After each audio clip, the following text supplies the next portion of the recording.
حضرت ابو ہریرہ فرماتے ہیں کہ نبی پاک علیہ السلام نے فرمایا ایک شخص نے بادلوں کے اندر سے آواز سنی کہ فلاں آدمی کا کھیت اور باغ خشک ہو گیا ہے، وہاں برسو اور اس کے کھیت کو سیراب کرو۔ وہ بڑا حیران ہوا کہ بادل سے آواز آ رہی۔ پھر اس نے دیکھا کہ ایک پہاڑی پر بارش ہوئی، وہ بادل وہاں برسا، پھر نالیوں سے ہوتا ہوا پانی ایک طرف چلا، تو جس نے آواز سنی تھی حضور بیان کر رہے ہیں، وہ بھی پیچھے پیچھے چلا کہ پانی کدھر جا رہا ہے۔ اس نے جا کے دیکھا کہ ایک مقام پہ ایک باغ کو وہ پانی لگ رہا ہے اور ایک آدمی وہ پانی لگا رہا ہے۔ اس نے اس سے پوچھا تیرا نام کیا ہے؟ اس نے کہا کیوں؟ کہنے لگا بتا نا۔ اس نے نام بتایا تو کہنے لگا یہی تو وہ نام ہے جو میں نے بادلوں کے اندر سے سنا ہے کہ فلاں کے کھیت کو پانی دے دو۔ اس نے کہا یار تو کیا عمل کرتا ہے کہ اسپیشل تیرے لیے بارش برسے؟ یہ بخاری پڑھ رہا ہوں، سیاستہ سے حدیث عرض کر رہا ہوں۔ اس سے پوچھا تو کیا کام کرتا ہے کہ جناب اللہ تبارک و تعالیٰ کا حکم کرم آیا کہ خاص تیرے لیے پانی برسے اور تیرے کھیت کو سیراب کرے؟ تو اس نے کہا چھوٹا ذمہ دار ہوں، پر جب فصل اگتی ہے تو 3 حصے کرتا ہوں، ایک حصہ اپنے بال بچوں پہ بہن بھائیوں پہ خرچ کرتا ہوں، ایک حصہ پورا اور ایک حصہ دوبارہ کاشتکاری پہ لگاتا ہوں، اور تیسرا حصہ خالص میں نے مسکینوں، یتیموں اور غریبوں کے لیے رکھا ہوا۔ وہ جو تیسرا حصہ اللہ کرے آپ سمجھیں، وہ رب کے بندوں پہ تیسرا حصہ خرچ کرتا ہے نا، تو کریم مالک نے فرمایا جہاں سے غریب کا حصہ جاتا ہے وہ کھیت خشک نہیں رہنا چاہیے، وہ جہاں سے مسکین روٹی کھاتے ہیں وہ خشک نہ رہے، جہاں سے یتیموں کو کچھ آتا ہے کہیں اس کی فصل رہ نہ جائے۔ میں اور آپ بھی اگر اپنے مال میں مسکینوں، یتیموں، غریبوں کے حصے رکھ لیں گے تو فصلیں خشک نہیں رہیں گی، ان کے اندر تازگی آئے گی، نور آئے گا، کرم آئے گا، خاص کر خدا کی رحمت برسے گی۔ مدد اللہ سے چاہے، اپنی توجہات کا مرکز رب رسول کی ذات کو بنائے، پھر آپ محسوس کریں گے کہ بڑی جلدی اللہ تعالیٰ کی مدد آنے لگی ہے۔ جب رب مدد فرمائے، جب اللہ مددگار بنے۔ دوستوں سے ایک بات اکثر کرتا ہوں، میں کہتا ہوں کہ جتنے درد سے آپ امیر کو اپنی کہانی سناتے ہیں نا، اور جس طرح آپ کے آنسو بات کرنے سے پہلے گر جاتے ہیں کہ غریب ہیں، بچیاں ہیں، کاروبار دیں، او میرے سنگیو، اس سے آدھے آنسو اپنے رب کی بارگاہ میں بکھیرو، اس کے حضور عرض گزار ہو جاؤ، اس سے طلب کرو۔ ایک وقت انسان پر زندگی میں ایسا آتا ہے کہ اسے یوں محسوس ہوتا ہے کہ میرا سایہ بھی طرح سے پیچھے ہٹ گیا ہے، اسے یوں لگتا ہے کہ میں کسی سہارے پہ ہاتھ ڈالتا ہوں تو وہ بھاگ جاتا ہے مجھ سے، لیکن مالک کی بارگاہ ایسی عظیم بارگاہ ہے، رب رسول کے آستانے اتنے بڑے ہیں کہ آپ جب وہاں کشکول طلب دراز کرتے ہیں تو جھولی پھیلانے میں دیر لگتی ہے، ان کو بھرنے میں تو کوئی دیر نہیں لگتی۔ ہم نے اپنا سوچ کا قبلہ ہی دنیا کو بنا لیا۔ یہ جو اللہ والوں کی مدد ہے یہ تو اللہ ہی کی مدد ہے، لیکن یہ جو سیٹھوں کی طرف توجہ کرنا، نوابوں کی طرف توجہ کرنا، دنیا داروں کی طرف توجہ کرنا اور اپنا مزاج اس طرح کا بنا لینا، یارو گردن کو جھکا دیتا ہے خیرات کا پتھر، جہاں میں مانگنے والوں کے سر کبھی اونچے نہیں ہوتے۔ اور اقبال کہتے ہیں غیرت ہے بڑی چیز جہان تگ و دو میں، پہناتی ہے یہ فقر کو تاج سردارا۔ میں عرض کروں گا کہ اپنی آپ جب توجہ کا قبلہ اللہ رسول کو بنائیں گے تو رب فرماتے وَيَرْزُقْهُ مِنْ حَيْثُ لَا يَحْتَسِبُ، میں نہ تجھے وہاں سے رزق دوں گا جہاں سے کبھی تیرا گمان بھی نہیں گیا ہوگا، یہاں سے بھی مل سکتا ہے، تو نے سوچا بھی نہیں ہوگا۔ بخاری شریف میں حدیث ہے، حضرت جابر ابن عبداللہ فرماتے ہیں نبی پاک صلی اللہ علیہ وسلم نے 300 لوگوں کا ایک لشکر روانہ کیا کسی مہم کے لیے، کسی جہاد کے لیے۔ حضرت ابو عبیدہ بن جراح رضی اللہ تعالیٰ عنہ امیر لشکر تھے۔ فرماتے غربت اتنی زیادہ تھی، بھوک اتنی زیادہ تھی کہ ایک ایک کھجور دن میں ایک وقت کھانے کو ملتی تھی، اور کچھ دن ایسے آئے کہ اب کھجور بھی نہیں مل رہی، فرماتے اتنی زیادہ بھوک لگی مجاہدین کو 300 بندہ پتے کھا کے گزارا ہونے لگے. یہ بخاری میں موجود ہے. آپ فرماتے کہ دریا کے کنارے ہمارا پڑاؤ تھا، ٹھہراؤ تھا. جب بھوک سے نڈھال ہو گئے نا، وَيَرْزُقْهُ مِنْ حَيْثُ لَا يَحْتَسِبُ، اللہ وہاں سے روزی دیتا ہے، گمان بھی نہیں ہوتا. فرماتے ایک مچھلی اللہ تعالیٰ نے دریا کے کنارے بھیجی.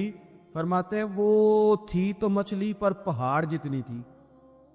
بخاری میں لفظ ہیں، حضرت جابر ابن عبداللہ رضی اللہ تعالیٰ عنہ فرماتے ہیں 300 آدمی 18 دن تک اس مچھلی کو کھاتے رہے، مچھلی ختم ہی نہیں ہوئی. مچھلیاں نہیں، مچھلی. کہتے ہیں 18 دن 300 بندہ کھاتا رہا، مچھلی ختم ہی نہیں ہوئی. اور فرماتے ہیں کہ اس کی ہڈی نکال کے، کانٹا کہیں گے آپ اپنی زبان میں، کہتے ہیں وہ نکال کے نا تو اس کو کھڑا کیا نا جب، تو اونٹ کجاوے سمیت اس کے بیچ سے گزر جاتا تھا. 2 اس کے کانٹے جوڑے. فرماتے ہیں وہ اس کا گوشت ہم کھاتے تھے اور اس کی چربی بطور تیل کے ہم جسموں پہ ملتے تھے. بیماروں کو اس سے سکون آتا تھا، تندرستی، شفا ہوتی. فرماتے ہم کھایا بھی ہم نے، اور کچھ لے کے ہم مدینے بھی گئے، اور قربان جائیں نبی پاک نے بھی اس میں سے کھایا. ہم نے عرض کی حضور یہ معمہ کیا ہے، یہ ماجرا کیا ہے؟ تو محبوب نے فرمایا تمہارے پاس غذا نہیں تھی، رب نے تمہارے لیے بندوبست کیا ہے، اللہ نے تمہیں دیا ہے. یہ نوجوان دوست میری بات لکھ لیں، پریشان لوگ میری بات لکھ لیں، جن کے پاس قوت فیصلہ نہیں وہ اس بات کو لکھ لیں. حضرت عبداللہ ابن عباس فرماتے ہیں میرے نبی پاک علیہ السلام نے مجھ سے فرمایا تھا عبداللہ سن، اگر ساری دنیا مل کے تیرا کوئی نفع کرنا چاہے، کر نہیں سکتی جب تک میرے رب کی رضا نہ ہو. اور فرمایا ساری دنیا مل کے تیرا کچھ بگاڑنا چاہے تو عبداللہ بگاڑ نہیں سکتی جب تک رب کریم کی حکمت کا تقاضا نہ ہو. لوگوں سے ڈرنا، لوگوں کی طرف دیکھنا، ماحول دیکھ کے اپنے راہ کا تعین کرنا، ہر بندے کے خیالات کے مطابق ڈھلنے کی کوشش کرنا، فلانا نہ ناراض ہو جائے، فلانا نہ ناراض ہو جائے، وہ جس نے ہونا ہو جائے، بس رب رسول ناراض نہ ہو. نہ دیکھو دنیا کی طرف، دنیا رلا دیتی ہے. ناراضی کرو بندے کو، بندے تھکا دیتے. نہ پیچھے بھاگو ہر وقت دنیا داروں کے، یہ انسان کو کمزور کر دیتے ہیں. وہ تو کریم ہی بڑا ہے. 2 آنسو زمین پر بعد میں گرتے ہیں، بندے کے گناہ سارے پہلے معاف فرما دیتا. اللہ کی مدد کا حصول، اپنے مالک کی مدد کی طرف بڑھنا. آپ کو بدر کی جنگ بھی یہی درس دے گی، آپ کو احد کا میدان بھی یہی سبق دے گا، فتح مکہ بھی یہی سبق دے گا. اپنی زندگی میں اللہ کی مدد کی طرف بڑھیں، مالک کی مدد کا حصول اختیار کرنے کی کوشش کریں، اللہ کے ساتھ اپنے آپ کو جوڑیں. اگر اللہ کی مدد نصیب ہو، یہ جو ہم جتنا ڈرتے رہتے ہیں، سہمے رہتے ہیں، پریشان رہتے ہیں کوئی کیا کر دے گا، ہمارے ہاں نا ہر شعبے میں معاذ اللہ ایک مافیا ہے، الا ماشاء اللہ. وہ مافیا کہتا ہے میرے ساتھ ملو گے تو میں چلنے دوں گا، ورنہ میں نہیں چلنے دوں گا. مارکیٹ میں آ ہی نہیں سکتا فلانا بندہ، کیونکہ یہاں ہمارا قبضہ ہے. اور میرے بھائی پھر بہت سارے لوگ جن کی نیتیں اور ارادے بڑے اچھے ہوتے ہیں شروع میں، وہ بھی اس مافیا کا شکار ہو جاتے ہیں اور ان کے رنگ میں رنگ جاتے ہیں. یاد رکھنا کسی شخص کی بلیک میلنگ کا کبھی شکار نہ ہونا، کبھی کسی کی میٹھی اور مسجع مکفہ باتوں کا شکار نہ ہونا. کوئی کیا کر سکتا ہے اگر اللہ مددگار ہو تو؟ جس کو رب کریم اٹھانا چاہے اسے کوئی گرا سکتا ہے؟ ہم یہ ڈرے ڈرے سہمے پریشان فیصلہ کرنے کی طاقت نہیں، مجھے چلنا چاہیے کہ نہیں، اٹھنا چاہیے کہ نہیں، کرنا چاہیے. اٹھ باندھ کمر کیوں ڈرتا ہے؟ پھر دیکھ خدا کیا کرتا ہے. اپنی زندگی میں اپنے مالک کو مولا جان کے، بل اللہ مولاکم، اللہ تمہارا مولا ہے، وَهُوَ خَيْرُ النَّاصِرِينَ، وہ بہترین مددگار ہے. توجہ جب بھی کریں رب کی جانب کریں. اپنے دل کا قبلہ درست رکھیں، سوچوں کے زاویے سیدھے رکھیں. میرے بھائی مالک جب بندوبست کر دے نا، جب مالک بندوبست کر دے، پھر ایسا بندوبست کرتا ہے کہ لوگوں کے پاس نا چارہ نہیں رہتا. حضرت مریم رضی اللہ تعالی عنہا پاک باز تھی، مسجد میں رہی تھی، پر مالک کی حکمت کے تقاضے بڑے عجیب ہیں نا۔ پھر جناب مریم کو اللہ تعالیٰ نے بغیر شوہر کے اولاد عطا کر دی۔ یہ بات ہی ایسی تھی، وہ کسی نے کہا تھا کہ مخلوق تو فنکار ہے اس درجہ کے پل بھر میں سنگے در کعبہ سے بھی اصنام تراشے، تم کون ہو کیا چیز ہے داغ کبابی۔ لوگوں نے تو مریم پہ بھی الزام تراشے، تو لوگوں نے کہا کدھر سے لے آئی بچہ، تیرا باپ تو ایسا نہیں تھا، کہاں سے لے آئی؟ اللہ کرے میں آپ کو سمجھا سکوں، ذرا اپنے آپ کو وہاں کھڑا کریں کہ ایک پاک باز عورت، پاک باپ کی بیٹی، طیب ماں کی بیٹی، اور اللہ کے گھر میں پرورش پانے والی خاتون، ایک وہ وقت اور ایک یہ وقت کہ اس عورت کو کٹہرے میں کھڑا کر کے پوچھا جا رہا ہے کہ معاذ اللہ تیری گود میں بچہ جائز نہیں ہے، کہاں سے لائی ہے؟ اب خود سے صفائیاں بندہ کتنی کو دے، کتنی کو وضاحتیں کرے۔ اور میں نے تو اپنی زندگی میں دیکھا ہے زیادہ وضاحت دینے والے کو بھی لوگ جھوٹا سمجھنے لگ جاتے ہیں، زیادہ وضاحت دینے پر بھی لوگ کمزوری کا اظہار سمجھتے ہیں کہ کمزور پڑ گیا۔ آپ صلح کی کوشش کرتے ہیں، سامنے والا بزدل سمجھ لیتا ہے، زیادہ وضاحتیں بھی کمزور کر دیتی ہیں۔ اب حضرت مریم کو کٹہرے میں کھڑا کر کے کہا بچہ کس کا ہے؟ تو پھر خدا بندوبست جب کرے، اللہ جب مددگار ہو، تو پھر حضرت مریم کی گواہی درختوں سے نہیں دلوائی، اس نے پتوں سے نہیں دلوائی، پھر فرشتے نہیں بھیجے۔ حضرت مریم کہنے لگی مجھ سے نہ پوچھو، وہ جو پنگوڑے میں ہے اسی سے پوچھ لو، ان سے پوچھو نا، وہ کون ہے پوچھ لو، ان سے کر لو سوال۔ انہوں نے کہا پنگوڑے میں چند دنوں کا بچہ، یہ جواب دے گا؟ مددگار تھا رب، ان کی برات کا اعلان کرنا تھا مالک نے، اور جب مالک اعلان کر دے، جب مالک تیری صفائی دینا چاہے، جب مالک تجھے دنیا کے سامنے نکھارنا چاہے، تو پنگوڑے میں لیٹے حضرت عیسیٰ بول کے کہنے لگے انی عبد اللہ آتانی الکتاب، فرمایا میں اللہ کا بندہ ہوں، رب نے مجھے کتاب عطا کر کے نبی بنا کے دنیا میں بھیجا ہے، میں اللہ کا بندہ ہوں، کتاب لے کے آیا ہوں، نبی بن کے آیا ہوں۔ پھر پنگوڑے سے اعلان ہو گیا، پھر بچہ بول پڑا، اور یہ ایک دفعہ نہیں بات ہوئی۔ یہ بنی اسرائیل میں ایک جریج نام کے شخص بھی تھے جو نماز پڑھ رہے تھے، بعض نے لکھا ہے نفل نماز تھی، اماں نے پکارا تو آئے نہیں، تو ماں کے منہ سے نکل گیا تو اتنی دیر تک مرے گا نہیں جب تک کسی بے حیا عورت کا منہ نہ دیکھ لے۔ تو وہ عبادت گزار تھے، لیکن لوگوں نے ان کی عبادت، ریاضت، پرہیزگاری کو نہیں دیکھا، بس ایک عورت کو بھیج کے الزام لگوا دیا۔ وہ عورت آیا جایا کرتی تھی، اب آ جاتی ہیں عورتیں، مسئلہ پوچھنے کی نیت سے بھی آ جاتی ہیں۔ ماحول میں کچھ جگہ ایسی بھی ہیں جہاں عورتیں دم کرانے کے بہانے آ جاتی ہیں۔ وہ خاتون آتی جاتی تھی اس خانقاہ پہ، آستانے پہ، یہ بخاری میں موجود ہے، اور اس نے کہا میری گود میں جو بچہ ہے یہ انہی کا ہے۔ مجھے بتائیں کیسے بندہ وضاحت دے؟ حالات خراب ہو گئے، لوگ کٹیا جلانے لگے، ماحول اور طرح کا بن گیا۔ میرے نبی پاک علیہ الصلوۃ والسلام فرماتے ہیں پھر اس رب کے بندے نے کہا مالک تو کریم ہے، تیری مشیت کا تقاضا آیا جو میری ماں نے جملے بولے تھے، پر اب میں وضاحت دینے کے قابل نہیں رہا، اب تو ہی کرم کرے گا تو دروازہ کھلے گا۔ تو وہ چند دنوں کا بچہ پنگوڑے میں بول کے کہنے لگا میں اس درویش کا نہیں، میں تو فلانے چرواہے کا بچہ ہوں، وہ جو بکریاں چراتا ہے۔ رب کی مدد کو پکارے، اپنے ساتھ اپنے مالک کی مدد کو شامل کریں، تھوڑے رزق پر بھی گزارا اچھا ہونے لگ جائے گا۔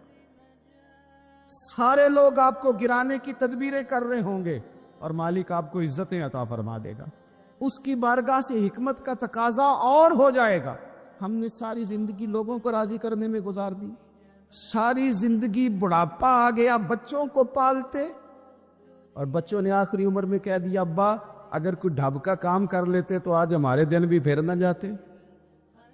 ساری زندگی گزار دی بہن بھائیوں کو راضی کرنے میں، ساری زندگی گزار دی ذمہ داریاں اٹھانے میں، ان کو 99 دفعہ دیا، ایک دفعہ نہیں دیا تو انہوں نے کہہ دیا تو نے تو کبھی دیا ہی نہیں، تو تھا ہی نہیں۔ ساری زندگی محلے داروں، علاقے والوں کو راضی کرنے میں گزار دی، ایک صحابی ہیں حضرت ابو قرصافہ رضی اللہ تعالیٰ عنہ. حضرت ابو قرصافہ رضی اللہ تعالیٰ عنہ فرماتے ہیں میں چھوٹا تھا، میری اماں اور میری خالہ مجھے ساتھ لے گئی. میں نے کہا کہاں جانا ہے؟ کہنے لگے آؤ نبی پاک کا کلمہ پڑھنے جانا ہے. پڑھیے درود شریف صلی اللہ ہو، سارے پڑھیے، پھر پڑھیے ایک دفعہ صلی اللہ تعالیٰ علیہ. حضور کا ذکر ہو تو فوراً درود پڑھنا چاہیے. نبی کریم علیہ السلام کی بارگاہ میں نا میری خالہ اور میری اماں دونوں مجھے ساتھ لے گئیں کلمہ پڑھنے. کہتے ہیں جب ہم حضور کی بارگاہ میں پہنچے، کلمہ پڑھا، واپس آئے تو میری اماں اور میری خالہ آپس میں بات کرنے لگیں. میری خالہ کہنے لگی تو نے دیکھا ہے ان کا بولنا کتنا مزیدار تھا. میری خالہ کہنے لگی تو نے تو وہ دیکھا ہے، لیکن وہ جو غلام آیا تھا اس کے ساتھ ان کا رویہ کتنا پیارا تھا. تو نے دیکھا جب وہ کھانا کھا رہے تھے تو پہلا خیال انہوں نے ہمارا کیا. بار بار وہ ان کا ذکر کرتی، کہتے آپس میں حضور کی شانیں بیان کرتی، میری اماں بھی میری خالہ بھی. بالآخر بات لمبی ہو گئی تو میری اماں بولی، کہنے لگی بس کر، ہم کتنی عظمتیں بیان کریں گے، مجھے تو 3 باتیں سمجھ میں آئی ہیں. کتنی؟ 3 باتیں مجھے سمجھ میں آئی ہیں. کہا وہ کیا؟ تو کہنے لگی ما رأینا مثل ھذا الرجل احسن وجھا ولا القى ثوبا ولا البنا کلاما. کہنے لگی مجھے تو 3 باتیں سمجھ میں آئی ہیں کہ نہ اتنا خوبصورت چہرے والا کوئی شخص دیکھا ہے، اور نہ اتنے صاف کپڑوں والا کو دیکھا ہے، اور نہ ہی اتنی میٹھی بولی بولنے والا کوئی دیکھا ہے. تینوں باتوں کی کمال ہے. ظاہری حسن بھی کمال، کپڑوں کی صفائی بھی کمال، اور رسول پاک کا بولنا بھی کمال، لب و لہجے میں مٹھاس بھی، خوبصورتی والی. یہ اصل حسن ہے کہ ظاہراً بھی انسان بڑا منزہ ہو، باطناً بھی بڑا صاف ستھرا ہو. میرے رسول پاک علیہ السلام کا طریقہ مبارکہ پتہ کیا تھا؟ حضور صلی اللہ تعالیٰ علیہ وآلہ وسلم جب مسجد میں نماز پڑھ لیتے تو حضرت جعفہ رضی اللہ تعالیٰ عنہ فرماتے، بخاری کی حدیث ہے، فرماتے میں مدینہ شریف میں آیا تو حضور نماز پڑھ لیتے تو صحابہ نبی پاک کے پاس آتے اور حضور کا دست مبارک پکڑ کے پہلے چومتے پھر چہروں پہ ملتے. پہلے چومتے پھر چہروں پر. نبی پاک کے صحابہ حضور کے قدم بھی چوما کرتے، قدموں میں جھکا کرتے تھے. یہ تو بھائی اس وقت پتہ چلتا ہے جب کسی سے پیار ہو جاتا. جب کسی بندے سے، میں اکثر مثال دیا کرتا ہوں اکثر، کہ کسی کا بچہ پیشاب کرے تو کہہ آتی ہے، الٹی آتی ہے، لیکن اپنا بچہ بالوں میں بھی کر دیتا ہے، پھر کوئی کہہ نہیں آتی چونکہ اپنا ہے نا، پیار ہو گیا ہے نا. اب وہ کیفیت جب کسی سے محبت ہو جاتی ہے نا تو کچھ چیزیں صرف سمجھنے کی نہیں، کچھ چیزیں ایسی ہوتی ہیں جو محسوس کرنے والی ہوتی. اس نے کہا تھا عشق ایک ڈھونگ ہے، میں نے کہا تجھے عشق ہو خدا کرے، پھر کوئی تجھے اس سے جدا کرے، تو اسے تسبیحوں پہ پڑھا کرے، تو اسی کا نام جپا کرے، تو گلی گلی پھرا کرے، پھر میں کہوں کہ عشق ایک ڈھونگ ہے اور تو نہیں کہا کر. پھر میں کہوں کہ عشق ایک ڈھونگ ہے اور تو، اس نے کہا تھا عشق ایک ڈھونگ ہے تو میں نے کہا تجھے عشق ہو خدا کرے. بھائی یاد رکھو جب انسان کو محبت ہوتی ہے تو پھر اس کے انداز بدل جاتے ہیں، اس کے طور طریقے تبدیل ہو جاتے ہیں. وہ میں اکثر ایک بات کہا کرتا ہوں، میں کہتا ہوں بچہ باہر سے برگر کھا کے آ جاتا ہے رات کو، اماں کہتی بیٹے روٹی کھا لو، کہنا تو گوبھی پکائی میں نہیں کھانی، حالانکہ برگر ہے، کھا آیا ہے، دور سے کھا آیا ہے. تو اماں اس کو کہتی ہے پھر میں سویاں نہ بنا دوں تھوڑی سی اپنے بیٹے کو، فٹافٹ چاول نہ تجھے ابال دوں، ساتھ میں باریک دال بنا دے. تو کہتا نہیں میری مرضی کا پکاتے ہی نہیں، میں نے نہیں کھانا.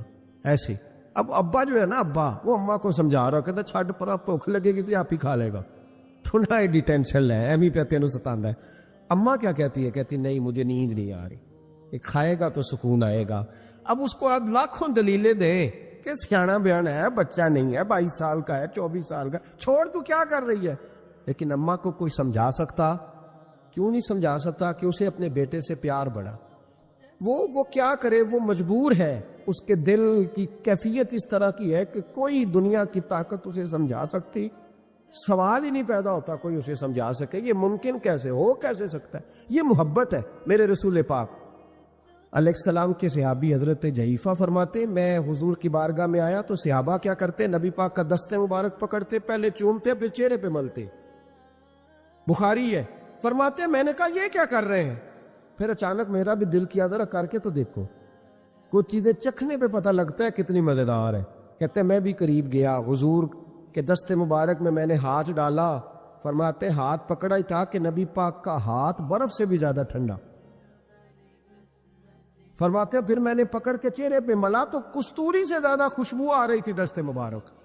فرماتے ہیں اب میرا چھوڑنے کو دل ہی نہیں کر رہا تھا، اب میری طبیعت نہیں مان رہی تھی۔ میرے نبی کریم علیہ السلام اللہ کی دلیل ہے، ہر پاکیزگی، ہر حسن، ہر کیف اللہ نے اپنے رسول کو عطا فرمایا۔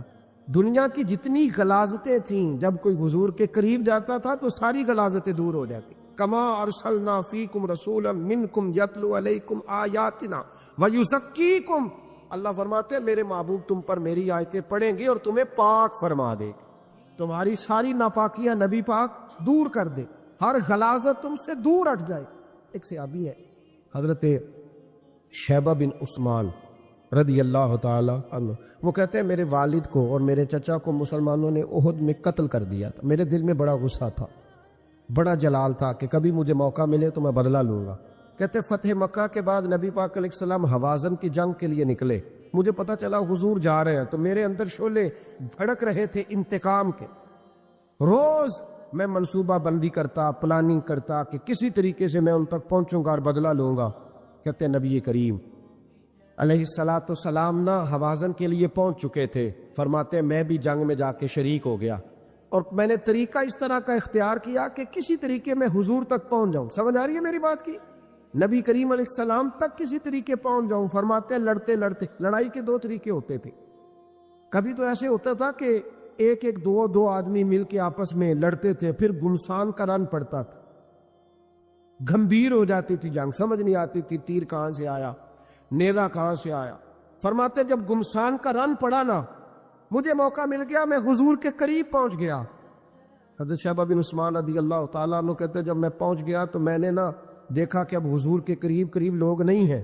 فرماتے میں نے نا فوراً تلوار اٹھائی، تلوار اٹھا کے میں حضور کو معاذ اللہ شہید کرنے ہی لگا تھا، ایک نور چمکا حضور کے سامنے۔ پڑھیے درود صلی اللہ علیہ وسلم۔ کہتے ایک نور چمکا، اتنی تیزی تھی اس نور میں کہ میری آنکھیں بند ہو گئی، میرے ہاتھ سے تلوار گر گئی، آنکھیں چندھا گئی میری۔ فرماتے تلوار میرے ہاتھ سے چھوٹ گئی۔ اب جب وہ روشنی مدھم ہوئی نا تو میں نے دیکھا نبی پاک سامنے کھڑے مسکرا رہے ہیں۔ میں نے کر دی، آپ نے سن لی، ذرا دیکھو تو صحیح، جو تلوار لہرائے اسے دیکھ کے بھی کبھی کو مسکرایا ہے؟ جس نے تلوار ہی لہرا دی، جو شہید کرنے ہی لگا تھا، پہنچ گیا تھا۔ لیکن یہ اخلاق میرے رسول پاک کا صلی اللہ اعلیٰ حضرت فاضل بریلوی کا ایک شعر میں نے پڑھا۔ کئی کچھ چیزیں ایسی ہوتی ہیں جو بس نا وہ آتی تو سامنے ہیں لیکن وہ اتنا لطف دے جاتی ہیں کہ ٹھنڈا ہو جاتا ہے مزاج۔ رات کو میں شعر پڑھ رہا تھا اعلیٰ حضرت کا فاضل بریلوی رحمت، اور میں نے شعر پڑھا تو مجھے اچھا لگا سنانا۔ ایک دوست کو میں نے فون کیا، میں نے کہا یار ذرا شعر تو سن لے، یہ پہلی دفعہ نظر سے گزرے ہے، ابھی سیدھا سادہ لیکن روح تک اتر گیا۔ اعلیٰ حضرت فرمانے لگے نبی پاک کے بارے میں، فرمانے لگے سیدھی سیدھی روش پر کروڑوں درود، سیدھی سیدھی روش پر،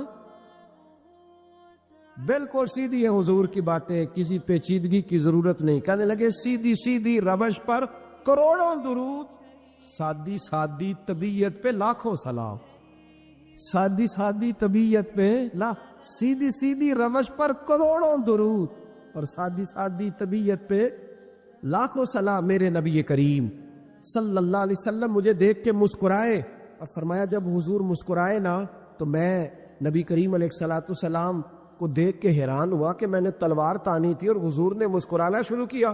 فرماتے اب حضور نے مجھے بلایا، آواز کے ساتھ نہیں بلایا، حضور نے اشارہ کیا یوں کر کے، فرمایا ادھر آؤ نا۔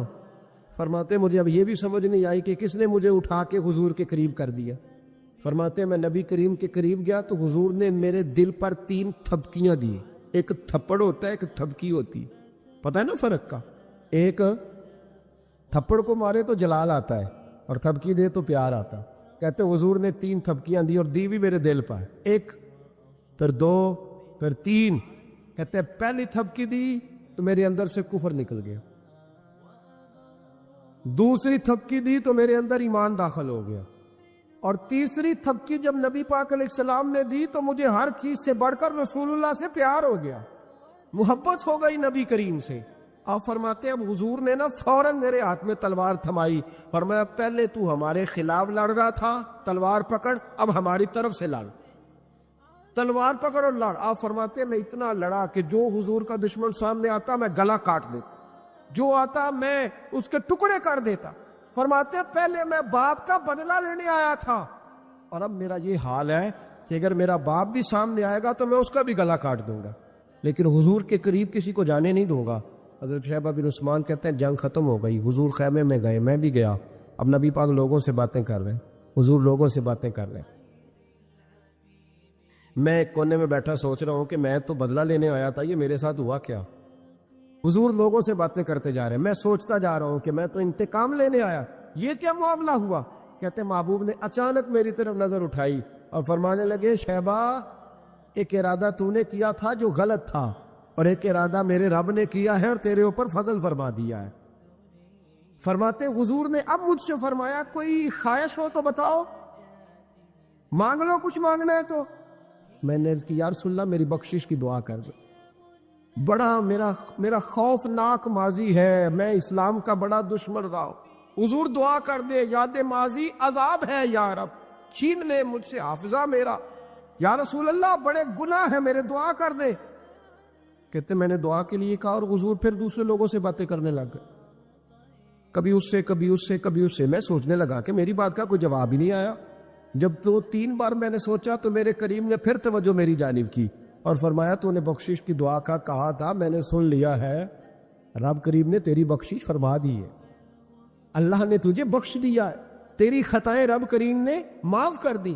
نبی پاک کے دست مبارک کی برکت. رسول پاک ایک صحابی تھے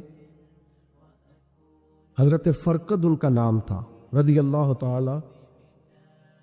پہلے نا میں جب گفتگو کیا کرتا تھا نا تو میں صحابہ کا نام نہیں لیتا تھا, میں کہتا تھا ایک صحابی فرماتے ہیں, چونکہ صحابہ کے نام مشکل تھے, لوگوں کو یاد نہیں رہتے. ایک دن میرے دل میں خیال آیا کہ نام لیں گے نہیں تو انہیں آئیں گے کیسے, چلو خود کسی کو ہی یاد ہو جائے گا.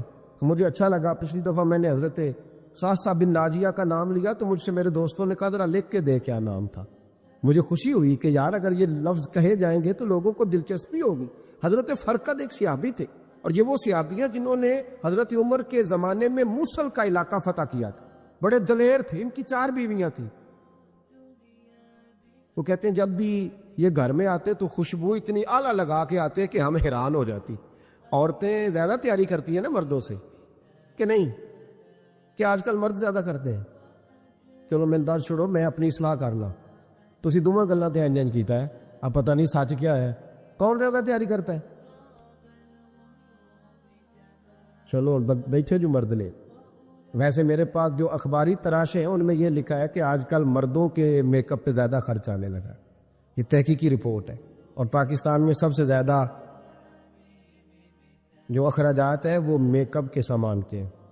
پہلے لڑکیاں بیوٹی پارلر جاتی تھی, اب لڑکے بھی جاتے ہیں. پہلے صرف دلہن جاتی تھی, اب سارا خاندان جاتا. اللہ تعالیٰ معاف کرے. اس کے باوجود بڑی غربت ہے ملک میں, پریشانی بھی بڑی ہے. اس کے علاوہ ہمیں غریبوں کا درد ہے, اس کے باوجود ہم لوگوں کی مدد کرنا چاہتے ہیں. پتہ نہیں کیا ترجمہ کیا ہم نے غریب پروری کا, کیا معنی بنایا, اللہ ہی بہتر جانتا ہے. کہ وہ چیزیں جن کی بالکل حاجت نہیں, بالکل ضرورت ہے, ان پر لاکھوں لٹا کے کہتے ہیں وہ دیکھو بیچارے کو روٹی نہیں مل رہی. تو بھائی آپ مہربانی کرتے, خالی کنگھی کر لیتے, باقی پیسے غریب کو دے دیتے. لیکن چلے معیار ہے نا ہمارا اپنا معیار ہے, اس پر میں جاتا نہیں, بات نہیں کرتا. نبی کریم علیہ الصلوۃ والسلام کے صحابی, ان کی ازواج کہتی ہیں کہ اب عورتیں زیادہ تیاری کیا کرتی تھیں, لیکن وہ جب گھر آتے نا تو اتنی خوشبو لگاتے. کہتی ہم چاروں مل کے کوشش کرنے لگی, ڈھونڈنے لگیں کہ وہ خوشبو کا پتہ کریں جو یہ لگاتا ہے. ہم نے بازار سارے تلاش کر لی. عرب کے اندر آج بھی خوشبو کا بڑا شوق ہے, اور بڑی مہنگی خوشبو ملتی ہے. کبھی آپ بازار جائیں, کہتے ہیں ساری خوشبوئیں لگا لی, تھک گئی. ایک دن چاروں سوتنے مل کے بیٹھی, کہنے لگی ہم نہیں اس کا مقابلہ کر سکتے, آج پوچھ ہی لے کہاں سے خوشبو لگاتا ہے. پوچھ ہی لیتے ہیں, چلو بات ہی ختم ہو جائے, پوچھ لیں. یہ ہم جتنی مرضی اعلیٰ لگائیں, جب یہ آ جاتا ہے نا, کچھ لوگ میرے محفل ہوتے ہیں, جہاں آ جاتے ہیں وہاں چھا جاتے. تو یہ جب آتے ہیں تو چھا ہی جاتے ہیں. کیا کریں, اس طرح کا میرے محفل ہے, کیا کریں اس کا. فرمانے لگی ایک دن چاروں سوتنوں نے مل کے ان کو بٹھا لیا. کہنے لگی بتاؤ تو صحیح خوشبو کون سی لگاتے ہیں. کہنے لگے کوئی بھی نہیں, کبھی لگائی نہیں, آج تک نہیں لگائی. تو کہتے ہیں بیویاں کہنے لگی صحابہ تو غلط بیانی نہیں کرتے, پر آپ کیا بات کر رہے ہیں، یہ کیسے ہو سکتا ہے کہ آپ آتے ہیں تو ہم حیران ہو جاتی ہیں؟ فرمانے لگے جس دن کی تم لگی ہوئی ہو نا میری خوشبو کا مقابلہ کر دے، مجھے پہلے دن کا ہی پتا ہے۔ تو میں نے کہا چلو زور لگا ہی لے، دیکھ ہی لیتے ہیں کہاں تک بات جاتی ہے تمہارے پاس جتنا زور لگا لو۔ بہرحال میں اللہ کی قسم اٹھا کے کہتا ہوں کبھی نہیں لگائی۔ تو بیویاں کہنے لگی پھر بتا تو صحیح، تو ایک دلیر آدمی ہے، اور جو دلیر لوگ ہوتے ہیں وہ خوشبوؤں کے اور کپڑوں کے اور ان چیزوں میں زیادہ وقت نہیں لگاتے، ان کے تو مشن اور طرح کے ہوتے۔ آپ تو مجاہد قسم کی آدمی ہے پر ہر وقت خوشبو آتی ہے۔ تو حضرت فرقد رو پڑے، کہنے لگے بیمار ہو گیا تھا، لاچار ہو گیا، حکیموں طبیبوں نے انکار کر دیا، وجود پر میرے آبلے نکل آئے، پھنسیاں بن گئی، ان میں پیپ بھر گئی، بیٹھ نہیں سکتا تھا، اٹھ نہیں سکتا۔ جب تھک گیا نا تو دروازہ رسول پہ چلا گیا، جب تھک گیا طبیبوں کا تھکایا ستایا حضور کی بارگاہ میں، کہا محبوبہ دیکھے تو صحیح میرا کیا حال ہے۔ حضور ذرا دیکھے، چل نہیں سکتا، سو نہیں سکتا، بیٹھ نہیں سکتا، تیرے علاوہ غم کسے بتاؤں۔ کہتے ہیں حضور نے فرمایا ستر ڈھانپ لے، باقی سارے کپڑے اتار دے۔ ستر ڈھانپ لے، کہتے ہیں ٹخنوں سے لے کر ناف تک میں نے ستر ڈھانپ لی، باقی سارے کپڑے اتارے۔